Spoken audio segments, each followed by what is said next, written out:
আজিৰ ভিডিঅ'টোত আমি পৰিমেয় সংখ্যাৰ বিষয়ে আলোচনা কৰিম অৰ্থাৎ ৰেচনেল নাম্বাৰছৰ কথা পাতিম এতিয়া পৰিমেয় সংখ্যা মানে কি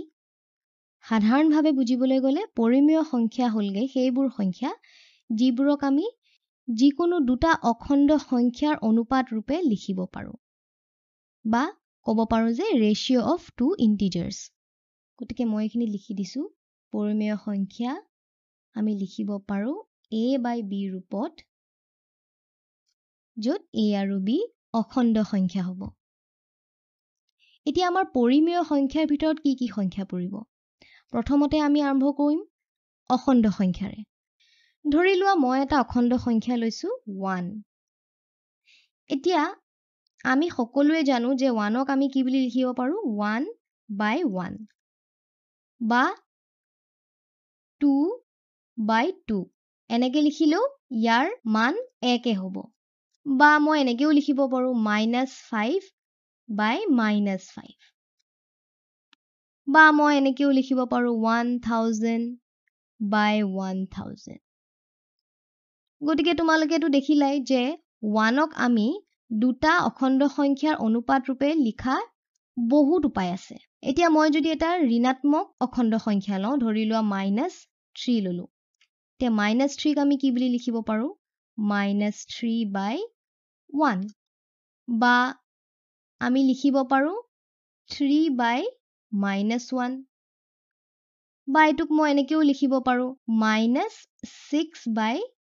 2 নহয় জানো গতিকে ইয়াকো মই বহু ধৰণেৰে লিখিব পাৰিম এইটো ৰূপত এতিয়া আমি অখণ্ড সংখ্যাৰ কথাটো পাতিলো কিন্তু অখণ্ড সংখ্যা বাদ দিও পৰিমেয় সংখ্যাত আৰু কি কি সংখ্যা পৰে এইবাৰ যদি আমি লওঁ দশমিক সংখ্যা ধৰি লোৱা মই ললো 1.5 এতিয়া 1.5ক মই কি বুলি লিখিব পাৰো 15 by 10 এনেকৈ লিখিব পাৰো নহয় জানো বা মই এটুক এনেকেও লিখিব পাৰিম 3 by 2 বা মই এনেকেও লিখিব পাৰো -6 by -4 নহয় জানো গতিকে 1.5কো মই বহু ধৰণে লিখিব পাৰিম য'ত দুটা অখণ্ড সংখ্যাৰ অনুপাত ৰূপে আছে এতিয়া এইটো সংখ্যাত দশমিকৰ পিছত কেৱল এটা অংক আছে আমি যদি এনেকুৱাও সংখ্যা লওঁ য'ত দশমিকৰ পিছত এটাতকৈ বেছি সংখ্যা থাকে ধৰি লোৱা 0.625 এইটো এটা অপুনৰাবৃত্তিমূলক সীমিত দশমিক সংখ্যা নহয় জানো অৰ্থাৎ non repeating finite decimal number এতিয়া ইয়াক আমি কেনেকৈ লিখিব পাৰো প্ৰথমেতো আমি এনেকৈ লিখিব পাৰিম 625 by 1000 আৰু এটুক যদি আমি সিম্পলিফাই কৰি দিও আমি এনেকৈ লিখিব পাৰিম 5 by 8 এতিয়া হেতুকে মই এনেকেও লিখিব পাৰো 10 by 16 গতিকে অসংখ্য ৰূপত মই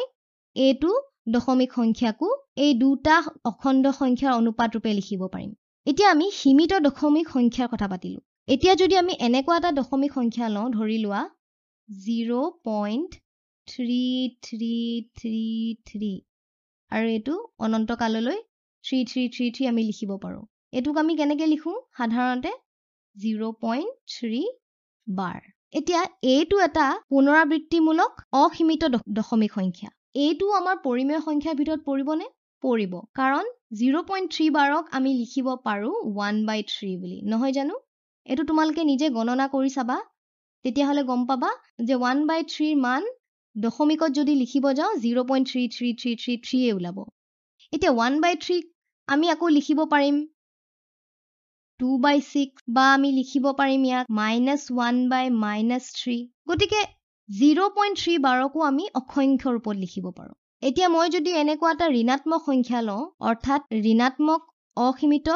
পুনৰাবৃত্তিমূলক দশমিক যেনেকৈ ধৰিলা -0.6 বাৰ এতিয়া এই সংখ্যাটোকো আমি দুটা অখণ্ড সংখ্যাৰ অনুপাত ৰূপে লিখিব পাৰো আমি কি লিখিব পাৰিম -2/3 আৰু তোমালোকে যদি গণনা কৰি চোৱা তেতিয়াহলে ইয়াৰে উত্তৰ এইটোৱে পাবা এতিয়া -2/3 ক আমি আকৌ বিভিন্ন প্ৰকাৰত লিখিব পাৰো -4/6 বা 10 by -15 নহয় জানো গতিকে এবাৰ আমি চকু ফুৰাই চাওঁ আহা যে আমি কি ধৰণৰ সংখ্যাবোৰক পৰিমেয় সংখ্যা বুলিব পাৰোঁ। আমি প্ৰথমে ল'লো যোগাত্মক অখণ্ড সংখ্যা, তাৰপিছত আমি ল'লো ঋণাত্মক অখণ্ড সংখ্যা, তাৰপিছত আমি ল'লো এটা দশমিক সংখ্যা,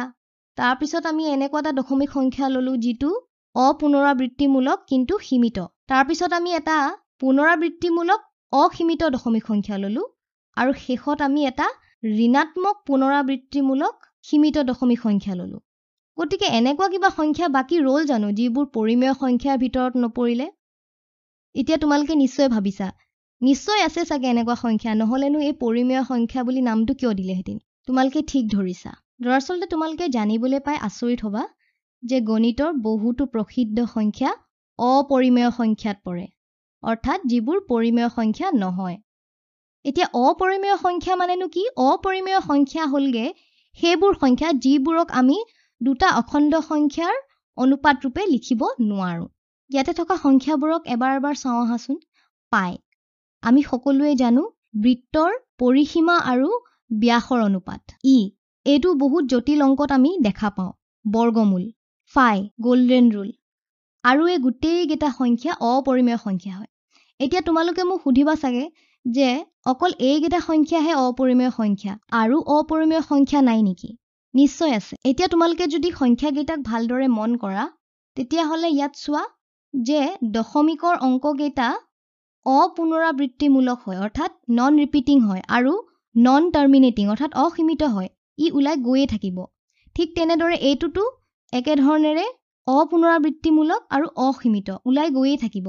গতিকে আমি গম পালোঁ যে যিবোৰ দশমিক সংখ্যা অপুনৰাবৃত্তিমূলক আৰু অসীমিত হয় সেইবোৰ অপৰিমেয় সংখ্যা হয়। আৰু মই তোমালোকক কওঁ যে এনেকুৱা বহুত সংখ্যা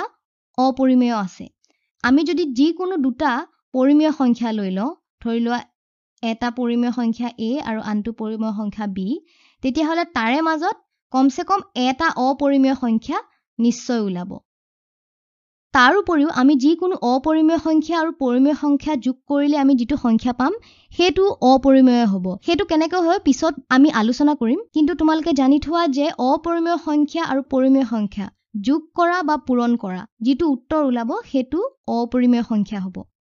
এতিয়া তোমালোকে বৰ্গমূলটোক চোৱা, এইটো এটা অপৰিমেয় সংখ্যা। তোমালোকে যিকোনো সংখ্যাৰ যদি বৰ্গমূল লোৱা যিটো নিখুঁত বৰ্গ সংখ্যা নহয় বা পাৰফেক্ট স্কুৱেৰ নহয়, সেইটো সংখ্যাৰ আমি যদি বৰ্গমূল উলিয়াওঁ আমি এটা অপৰিমেয় সংখ্যাই পাম। আৰু গতিকে এনেকুৱা অসংখ্য অপৰিমেয় সংখ্যা আমি বিচাৰি পাওঁ। গতিকে আজি আমি গম পালোঁ যে পৰিমেয় সংখ্যা হ'ল সেইবোৰ সংখ্যা যিবোৰক আমি দুটা অখণ্ড সংখ্যাৰ অনুপাত ৰূপে দেখাব পাৰোঁ, আৰু অপৰিমেয় সংখ্যাক আমি সেইটো ৰূপত দেখাব নোৱাৰোঁ। তদুপৰি যিবোৰ দশমিক সংখ্যা অপুনৰাবৃত্তিমূলক আৰু অসীমিত হয় সেইবোৰ অপৰিমেয় সংখ্যা হয়।